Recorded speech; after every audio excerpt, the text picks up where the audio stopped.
Hello, readers. Welcome to Book Launch, the best thing to happen to Tuesday since tacos. I'm Kelly Lynn Colby, editorial director at Cursed Dragon Ship Publishing. Tonight, we celebrate the launch of Fairies Don't Lie by T.F. Burke. Can two worlds survive an augury? Releasing a Chandarian's godlike magic into the world isn't what 16-year-old Anya, the village's outcast, intends. She only wants to impress Matthias, a visiting 17-year-old Pegasus flyer who fiercely believes the choice, either fairy or mortal world surviving, has come.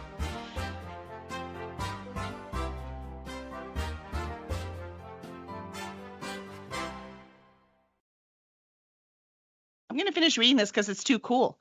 Her action calls forth the Boggleman, a soul-sucking ghoul who abducts her dad, eats her fairy friends, and sets Dagal demons on her isolated village, and worse.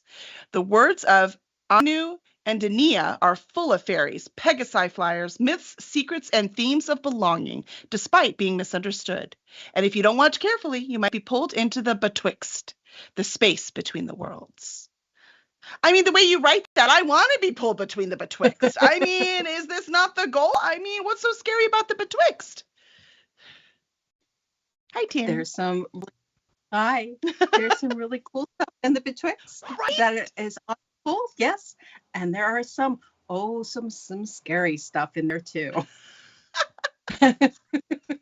Oh, I mean, it sounds fun to me. Well, welcome, Tammy. Welcome to the launch and congratulations on this gorgeous book launch. How does it feel? It feels amazing. It's nice. I'm really enjoying it. I love it. I love it. Is this your first book or a new book in a series? This is my debut. Well, try that again. It is my debut novel. That's I've been working on it for a while. I did one of these where it's like I wrote a book, and then I realized that I actually wrote 4 books, and like and book concentrate.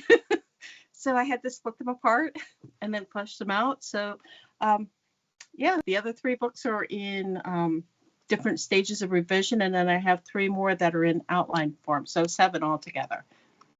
That is awesome. And for those of you interested, which of course is all of you, Zafo just put the link in the chat, so make sure you click on it so you can get your copy. And that's interesting. I love how you say that you wrote 4 books all at once and didn't realize it at first, right? But when you split it apart, a lot of people who haven't done this before don't realize it's not as easy as, we're just going to divide it and then print it in 4 books. So can you tell us a little bit about what you had to do when you decided it needed to be divided? Oh, absolutely. Mm-hmm. It's a lot of work, because what you have to do is you can't just go chop, because if you leave your readers on a cliffhanger, they're going to throw your book and they're going to be really mad. Yeah. If you've read something like I've read something like that, it's just I couldn't do that to my readers. Mm-hmm. So you have to look at, okay, what is the arc for the entire story? What's the character arc? Where the plot is you want to have resolution. You don't want to tie up everything. It's a series. You want to have them going, but I wonder about this. Mm-hmm. But you also want to have them have that feeling like, I've just been on a kick butt adventure and that felt amazing. So yes. It's looking at all your material and planning it out of how to do that. So I ended up getting some really cool stuff that wasn't in there before, that I was just like, and that happened. Wow, I didn't realize that happened. Okay, we can go with that. It's a lot of work, but results in a much better, more satisfying read. Yes. Yeah. I love it. Basically, it's like I tell people, you just did a very, very elaborate outline for your series. Well, when David Farland was still with us, I took some of his classes. Mm-hmm. Okay, so I was in his epic fantasy class, and he had us send him the outline. And I sent him a 97-page outline. And he's like, Tammy, you need to boil this down. You're like, this is a quarter of the book. I don't understand. I mean, I have impressive outlines, though. I do get that. A lot of it was backstory and all kinds of stuff that being able to thread through. So I probably have my own version of the Silmarillion, which is So I can do short stories. I can do prequels. I can go like, You I have think so much after I material. get to the climax, yeah, I have a lot of material. But it's really cool because it's like if you're working on things, you can thread in like tiny little bits of lore and world building. I've been getting some reviews and like 5 and 4 star reviews, and they were saying about how much would the world build with the mythos and stuff. So um, And I'm you're like, glad I have that a I whole did what story I for that. did. That little bit That was about just that a little teaser. constellation, I can tell you where it came from. Oh, I feel Well, that. that's one of the things. That's one of the things I'm also working on right now. Mhm. So an augury is a fancy way of saying a prophecy, and the prophecy is based on the stars. So with one of the worlds is going to die if this augury doesn't take place, Mm. because the fairy world and the human world kind of occupy the same space. There was a heart there that beat the magic and the energy through it, and Wow. then there was an accident that happened that shattered that heart. So it's not doing that. So one of these worlds is going to die, Mm. unless, and that augury is on pause because somebody broke it, so they have to fix it. So that's what's happening in the 7 books. But since it's in the stars, I was like, well, if they have stars, they have constellations. If they have constellations, they probably have a zodiac. If they have a zodiac, they probably have astrology. And I learned how to do natal charts when I was 12. How fun. You're like, ah, this is now useful. Yes, yes. So I'm creating my own astrology system, and I want to be able to use that up on my website. Mhm. I'm still building it, Well, what a cool thing would but that be though, is you're selling your book and you can like do charts in your secondary world for yes, people. That would be really cool. that is something that I'm working on. I want to be able to offer that. I know when I was in my teens, Mhm. I really, really loved us- you know, horoscopes and doing charts and stuff like that. So I, I'm writing YA. So I think, well, not just the teens. I think it'll be a draw because it's just cool. Well, remember, people our age are the ones reading YA more because we want that escape, right? We don't necessarily need everything dark fantasy. So I kind of like that. Is that why you were drawn to YA, or why were you drawn to YA? I have been reading YA is YA is my go-to. It's not quite as dark usually. Hmm. It just feels better reading it. And one of the things I want to get across with doing YA, because I love YA, is I really think that it's important with like the kids that the teens and stuff. I'm raising a teenager right now. There's usually no place for teens to go. There's no arcades. You Right. can't send them to the movies.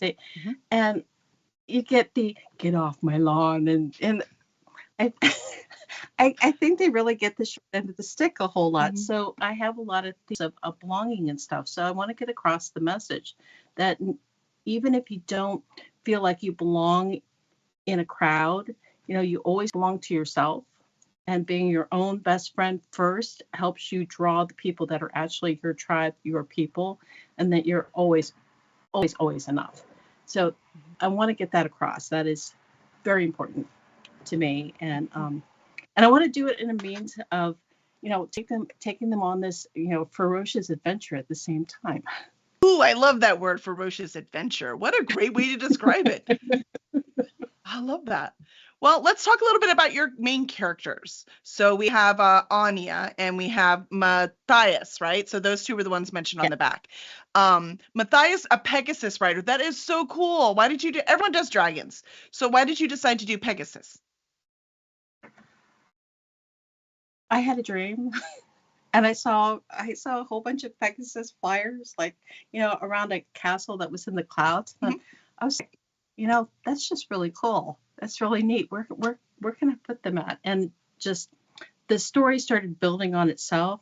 Mm. And with Anya, with my 16-year-old protagonist, I mean, she stepped on the page fully formed. It's like she's like, here I am. So it was like that works. I love it. That's fantastic. I was excited to see the Pegasus. We don't get enough of those. I was thinking, what was the Titans? What was that horrible Titans movie when we were kids? Assuming we're about the same age, I'm going to guess. Oh, Clash of the Titans? Clash of the Titans. Yes, Yes, Clash right. of So the that Titans. one with the Pegasus, that was like you look back at it now and it's awful, but it didn't matter, right? To me, this was the fantasy I was looking for, right? So I've always had dreams about them ever since that. So I appreciate a good Pegasus. They don't have to all be dragons. There's lots of magical creatures. There are, and I kind of like having the Pegasi. They're telepathic too. They Ooh. they talk they talk telepathically with their. Need to communicate. When you're up in the air, you can't talk out loud, man, because nobody's going to be able to hear you. So I like that. Telepathy solves that problem. So Yes. Matthias, since he rides Pegasus, is he from the Fey world then?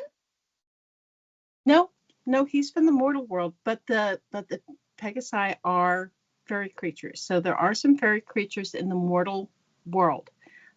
Most of the people that are in his kingdom of Tamor Mhm. believe that they're just horses with wings, and the flyers really try having people believe that. They don't want people to realize that they're fairy creatures and they have telepathy, because there is a bias against fairy creatures.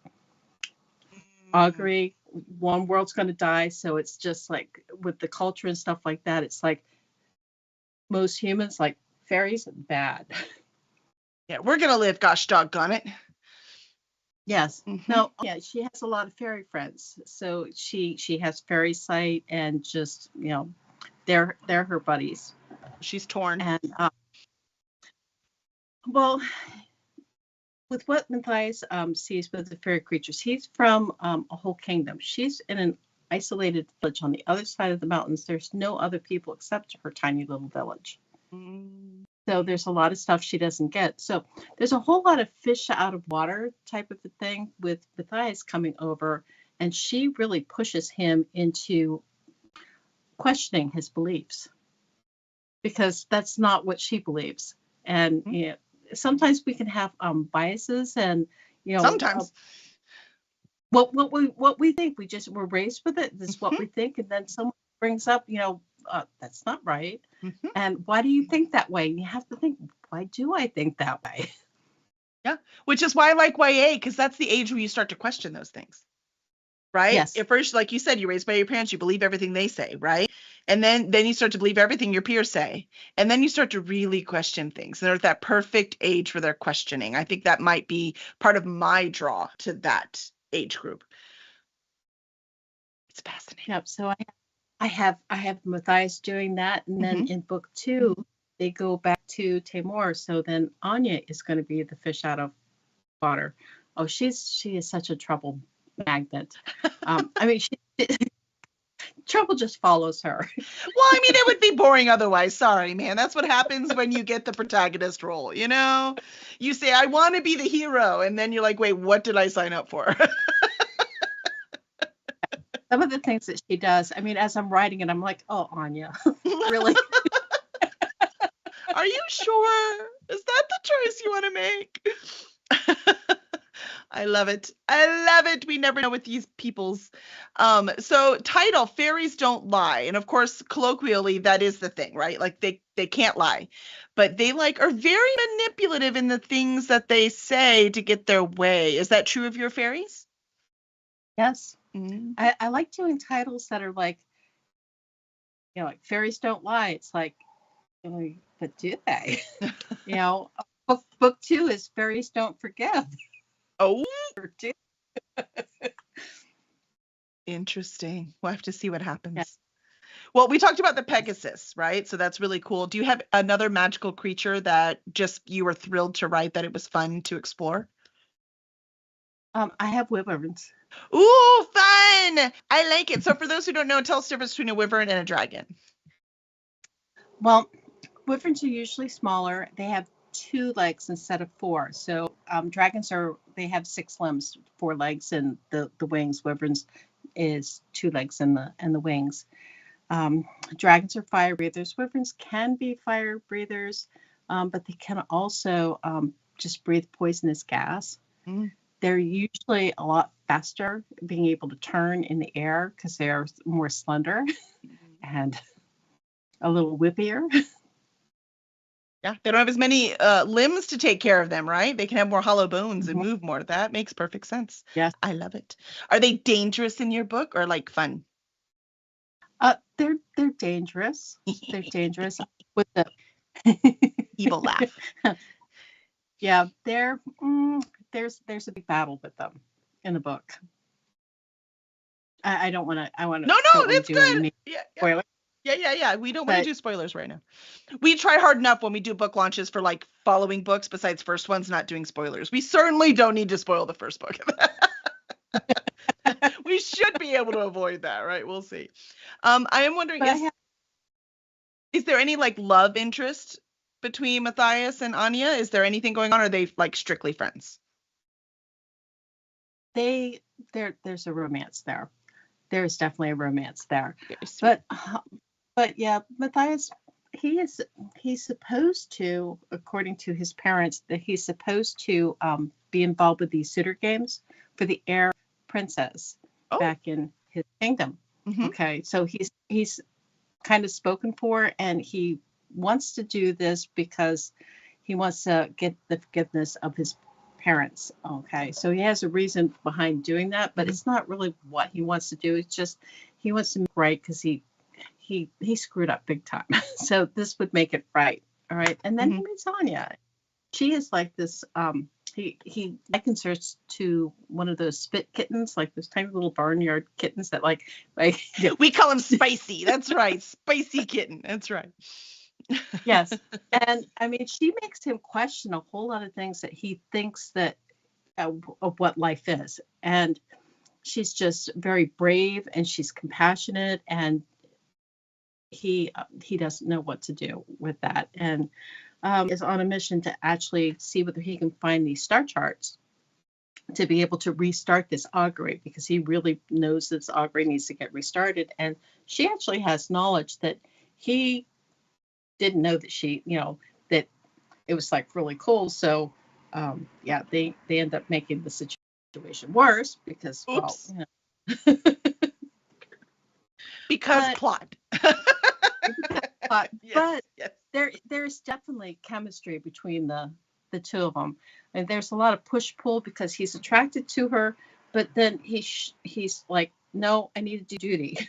So it's like love, duty. No, I need to do duty, but Well, that's the backwards part of having to do the duty without the love, right? I mean, we can't help the way we feel. We can control our actions, but we can't control our feelings. So I can understand that. Well, we can control our actions mostly. If you put a bowl of candy in front of me, I cannot control my actions. All I can do is well, not put the candy in front of me, right?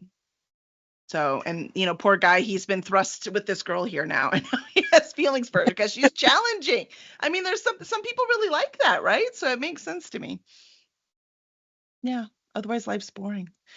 So of all these characters, we've talked about a handful of them now at this point. Which one do you relate to the most? probably Anya. Probably Anya. I had I had one of ARC readers ask me whether Anya was my 16-year-old self. And you're like, maybe. Well, parts. Parts. She's a lot more impulsive than I ever was because I was always afraid of consequence. But Well, you also grew up in different worlds, right? yes, oh yes. Yeah, yeah. So that's what I say. Sometimes I see an actor in a role and I'm like, if they had actually been raised like that, that would be that person. They are not acting, right? Like sometimes. So, maybe if you had been raised in this little village in the mountains, who knows? Who knows? Yep. Um, so the setting, is it actually Earth or is it a secondary world and the Fey world? It's a secondary world. Okay, cool, cool. Yeah, it makes a big difference, right? It's fun to make up your world because then no one can tell you you're wrong. That is not what the mountains look like in the Appalachians, just west of Kentucky. No, I don't think so. Or in the middle of Kentucky. I guess west of the Kentucky, there were no Appalachian mountains. But yeah. But I was still doing research to make sure that things lined up. So Mhm. it's secondary world, but I think fantasy works better if it's grounded in some truths and with the research to make sure that winds are going the right way, and the what do you call it? If there's a desert, there should be a reason why there's a desert that makes sense, and all that fun stuff. But the world build is a lot of fun. Sometimes more fun. Sometimes more fun. It's a matter of, okay, so world build, and then also world build for me, it's not just the setting, it's cultures. So there's a whole bunch of different cultures in there. It's like, and how do those cultures like intermingle with each other? And then let's progress it time-wise for, a couple of centuries, and where would they be then? Because I'm a big history buff. Especially ancient history. I love Pompeii. I did a walking tour of Pompeii from the Marina Gate to the Sarno Gate, the main Via del I'm butchering that 2 mile stretch. I took all these pictures, and this was back when I had a much older computer, and I kind of killed the memory in that computer. Oh no! You didn't kill the memory in your brain though. You still have it in there, don't you? I do. It was fun to eventually get over there. I got to go to Chichen Itza, and I could have spent days in ruins. Yes. But I'm fascinated by, how cultures have come about when it comes to their mythology, the folklore, the government, how they do the buildings, just everything. So you can take all that kind of stuff and then put it onto your secondary world of what would make sense for what you have going on. And it's fun. I had the best job. Right? Every time I start complaining, I gotta finish reading this thing, I'm like, wait, you're reading for a living. Would you hush, quit complaining, and just sit down and do it? Yeah. Yeah. 100%. I'm with you. That's fun though. That scares me. That's a whole nother thing. Like, it's another thing as a writer, right? Most of us tend to be, introverted and more empathetic, because you kind of have to be empathetic to write characters that resonate with people. Yes. And so seeing certain things like that, like, it hits me hard. Like, did it hit you really hard in Vesuvius? Like, with just thinking about, Yes. what happened to those people. I just, like, the crowds of them right at the docks. I've never even been there. This is just watching specials. So I could just see myself crying from one end to the other. Well, I tell you, I got a chance of going out to San Diego when they had an exhibit for Pompeii, and they had some of the plaster cast people there, and that was eerie. That was very, very eerie. It was like standing in front of a cemetery, and I mean, there's a person underneath that. It was just, yeah, it was an emotional. Yes, it's a lot. It's a lot. It's a lot. So for the travel, obviously you love to travel. Is there any place that you went to that inspired something in the book? Chichen Itza, the observatory. I have an observatory. I was like, took lots of pictures, and that's like, they have the spiral. So it's the Spanish name means snail. And I wish that we would have been allowed to go in the buildings like 10 years before. You could have, but don't allow you to anymore. Is there inside? I thought there wasn't a lot of inside. Like, it was full underneath the pyramids. There was other stuff. They built pyramids on top of the pyramid. So like the big pyramid there, like you used to be able to go inside of it, and like in between the two pyramids to go all the way. I see the door off to the side. It's all gated off and stuff like that. But it's fascinating, That is fascinating. how they did things. Yeah, cool. I agree. I love history too, so it fascinates me. People fascinate me, terrify me, make me really, really happy, and fascinate me mostly. I love people watching. People watching is one of my favorite things to do. You can make up stories if you're sitting there in a park. It's like, I wonder what's going on in their life, and I'll make up stories, and that might have absolutely nothing to do with what really is going on, but I'm never bored. Right? And it's a good practice, right? Just practice in making a character that makes sense. No.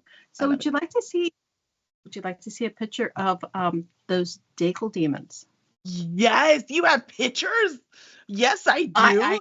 You've been holding out on me. Yep. Oh, look at that. That is terrifying. That's a lot of teeth. Yep. It's like those creatures that were in the machine in Toy Story just turned evil. Yep. They're about yay big. Okay, so they're not that big. Okay, they're about yay round. So think Mm-hmm. land. Okay, think like a gourd, like a Football. moldy gourd with like Uh-huh. these like little legs, lots and lots of teeth, no nose, no eyes. So if you see one or two, not a big deal. You can stomp on them. Hopefully you're wearing shoes at the time. It's gonna be messy, but That's still pretty big for stomping, though. you can. But they Okay. like attacking in swarms, and they can take a person down to their bones in a matter of minutes. And they're not like restricted to the water. I don't think I like this. I don't think I like these demons. No, not a fan. Not a fan. So where are they coming from? Are they coming from the Betwixt? They are. There's scary stuff in there. Then there's Uh, scary stuff there. oh my gosh, I love it. Do you have to go through the Betwixt to get to the fairyland, like in between, since you said there's a heart like in the middle? Or like how does that work? You have to go So through. you have to travel through it too. Okay, cool. Cool. I mean, not cool. I'm very glad. Like I said, I love reading this stuff. I love writing this stuff, but I'm also very glad I don't live there. Yeah. Yeah. Maybe visit for a little while. Yeah, there's definitely a place that I would love visiting, but I Mhm. I would be afraid to go visit because I would bump into some of my characters, and then I'd And be they'd be like, afraid to talk. it's you.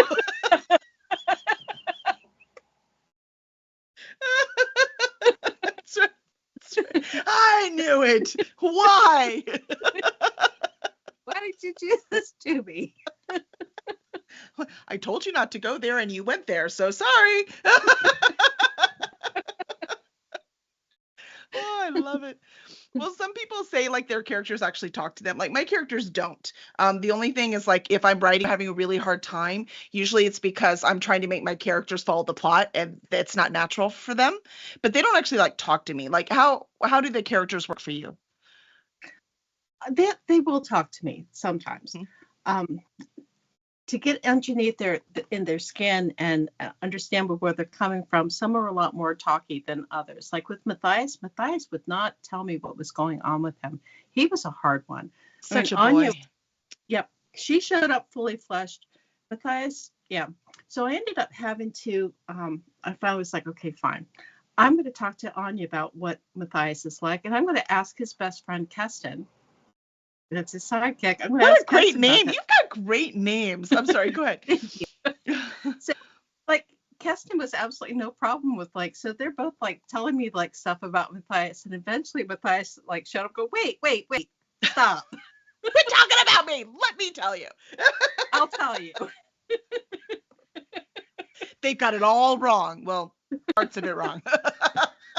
Yeah, that's basically what it was. So the Boggleman was another one that was really hard. He's my antagonist, and he would not talk for the longest time. He started talking to me at 3:30 in the morning. Well, Any that's other character? frustrating. Yeah, any other character, I would have told them, zip it, we'll pick it up in the morning, but it was the Boggleman, and he wouldn't talk to me before, so I got up. So did you make him an early riser or an all-nighter in the book? Like, did you keep that with this character? Mm, Because obviously he's up at night and likes the dark. yeah, he does like the dark, but Mhm. it's dark where he's at. Because he lives in the Betwixt. He doesn't live in Ah, Fair. He lives in the Betwixt in this cavernous place he carved out that's called Nondaru. I mean, And seriously, your names. Sometimes I sit forever to come up with names. Your names are great. Next time I need one, I'm calling you, Tammy. Tammy, help me. the names either come or I just, when you do the brackets, I do brackets name. And when the name comes, I Fill in replace it. later. Did you see someone today on Facebook, one of our authors like from Superstars was saying, whatever you do, don't use Ted as a replacement, as a name, because if you change it later, you cannot search and replace. I was like, that's a good point. I mean, you should use a crazy name, so it's easy to search and replace. I did not know that. That's why I do brackets. And I also learned from somebody, if you want to do a replacement thing, do TK in there, TK, because there's no words that have TK to them. For Okay, English, that's true. So you can search. Just replace that name. I like it. That's a good idea. Because sometimes I'll get stuck. I'm like, I know where I need to write, but the name. Sometimes it's just an excuse, right? Let's face it. Well, sometimes the name has to come. When you're pushing a name, sometimes it just like, when you just grab any name, it's like, okay, I have a name. And then it's gone. It's like, what was that name again? What was it? It was perfect. I'll never think of it again. Oh, that's the problem too. But we've been doing this a while, right? Even though this is your first book, you've been writing for a while. And I think I got to the point where I realized even if if that idea goes away, I'll have another one. It's okay. It's okay. Do you have that same thing, or do you like panic if you lose an idea? I'm not worried about losing ideas. I used to very much panic with that. But then the worst happened. I lost a few notebooks and I was like, no. And so I had to rewrite. So I rewrote. And then after I rewrote, I found said notebooks. And I looked and compared, and all the important things were pretty close to the same thing. That's so cool. It's like, because the important things don't go. Yeah. Yeah.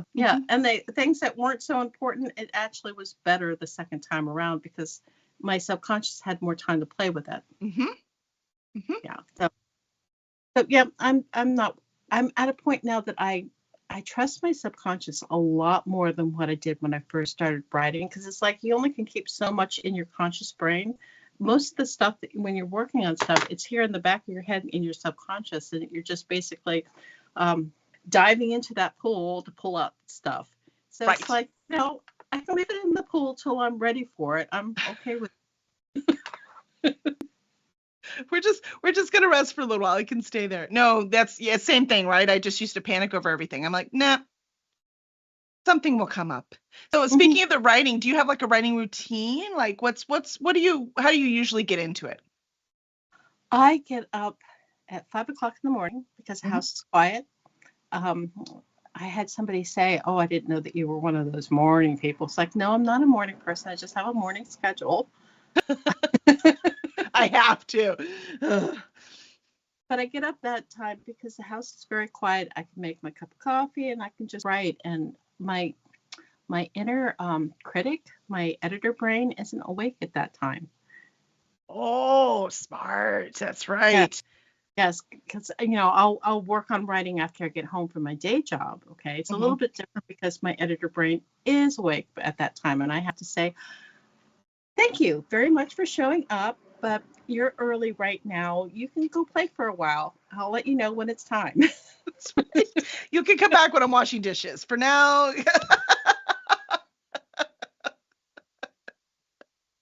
Oh, I love it. No, that's a good idea because I have trouble concentrating in the morning, but it's not like there's no ideas. I just woke up from dreaming. You know what I mean? Yeah, that's not a bad idea. So we have a philosophy around here that if people like you, they will also like what you write. So I'm wondering, what are you watching right now? I don't watch a whole. Well, I had a couple of days where I needed to just decompress. So I watched Disney movies like Fair? Moana. Yeah. Yeah. I will watch. I love Star Trek. What else do I watch? Like some of those weird series like Warehouse 13 and just Buffy and just. I just rewatched Buffy. I'm with you on that one. Yeah. Yep. So just some escapism. Mhm. Or I watch documentaries and to get ideas. Oh, documentaries. I can't afford to travel very much, right? So documentaries let me travel. I'm with you. Yep. I've Mhm. I've done staycations where I just like Google places and like look at pictures too. Oh, if I was eating in that little cafe right now. Eat my peanut butter and jelly. Yes, no, I feel you. So that's what you're watching. What are you reading? I'm working on a crit for one of my author buddies in Apex Writers right now, and I'm also That's not reading. for fun though. No, that's not for fun. I started trying to get into what is it? Jordan. Wheel of Time? Wheel of Time. Thank you. I'm on book 2. I'm hoping that I can like push past it. It's like with the first book, it like took me a little while to get into it, and then it's like I sped through, and so I'm on book 2 right now, and I need to get back to the Dresden Files. The Dresden Files are actually really good. I need to start off book 4. Ooh, it's about to get really good. Well, So then I think I'll put down the Wheel of Time and I'll go back to the Dresden Files book 4. yeah, I don't want to get any people angry with me, but I would recommend that. Much more fun. Okay. I actually have Wheel of Time on my list because I read the first book years ago and then I tried to read it again. It's just I'm also having trouble getting into it. I think it's because the style of writing is like every single detail is in there of every single thing. And all I remember from the first time I read the first book was them hiding in haystacks for like an entire book. And right, I need things to move a little faster pace. But I almost feel like I have to read it, like because I do this for a living. Is that why you were reading it too? Like I feel like I have to, like it's required. I watched the series, and the Oh, series. So it's like if I'm watching the series, I really ought to read the books. well, they say on that series though that Wheel of Time is because everything repeats, right? Like there's a cycle. Hmm. So they said that that's why a lot of people that are hardcore fans of Wheel of Time were not big fans of the show. And now I'm speaking from talking to people. Notice I just said I am not a hardcore fan, right? Is that speaking from the show, and that they were mad because it did not follow so many things that were in the book. It chose different paths. And so they said yes, but the show is a different turning of the wheel. It's not the same turning of the wheel that's in the books. And I was like, "Oh, interesting." So I wasn't watching the show for that reason, right? And I'm like, "You know what? Maybe I'll just watch it." Right? It's fine. As long as Yeah, they don't hide in haystacks for an entire book. I didn't see any haystacks. No haystacks. Cool. Yes. Yes. Oh, telling you, man. I don't have the patience. Then, like I said, there might be so much more going on. That is all I remember, right? Which is not a good sign. It's not a Well, good sign. there's a sweet spot when it comes to setting and the things that are going on description wise. Mhm. I mean, you want to have enough in there so you can picture it and it feels real. But I do think we're so used to things happening so fast that we don't want to like have so much because it just goes a lot slower than what our modern brains are accustomed to. Exactly. I have no patience. None at all. That's why, Yeah. like, all the books in our company are fast paced. Like, that's one of our requirements. Like, the people we sign on, they have fast paced books because that's what we publish. That's what we like. And that's what our readers know to expect. Right. So, yeah.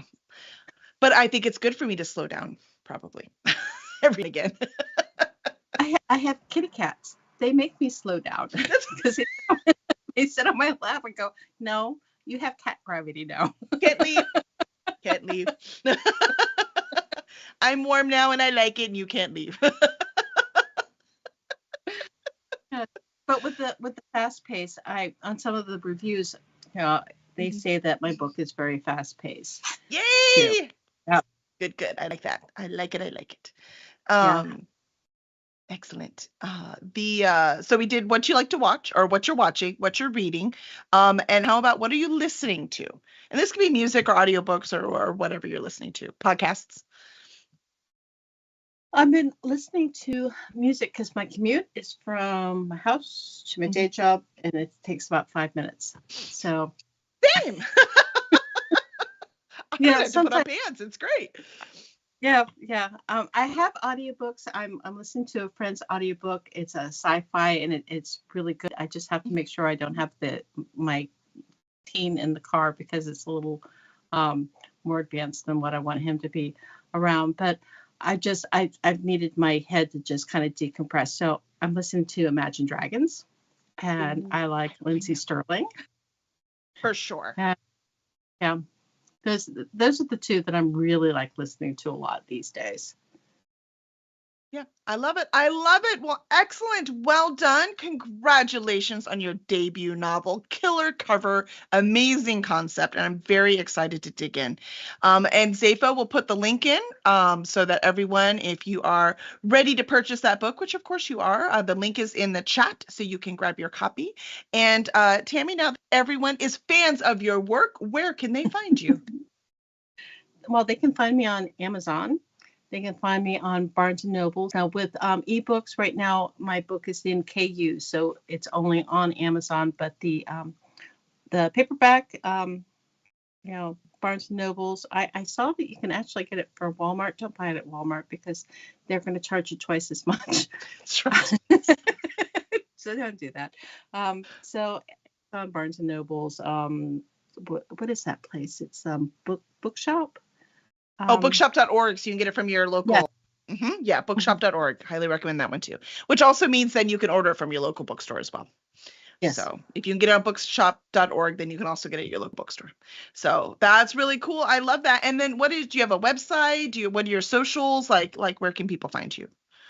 Well, people can find me on my website. It is tfburkeauthor.com. I have a reader magazine on there that has a collection of short stories, and two of the short stories are from my world. One has the Boggleman as the protagonist, so Ooh. it's yeah, so that's kind of cool. And you can find like my Facebook link and stuff, but it's TF Burke Author for Facebook, like facebook.com, TF Burke Author. Same thing with Instagram. I try to make it easy and just be, Smart. consistent. So, yep, TF Burke Author to find me. Excellent, excellent. Well, thank you so much, Tammy, and we will see y'all next week.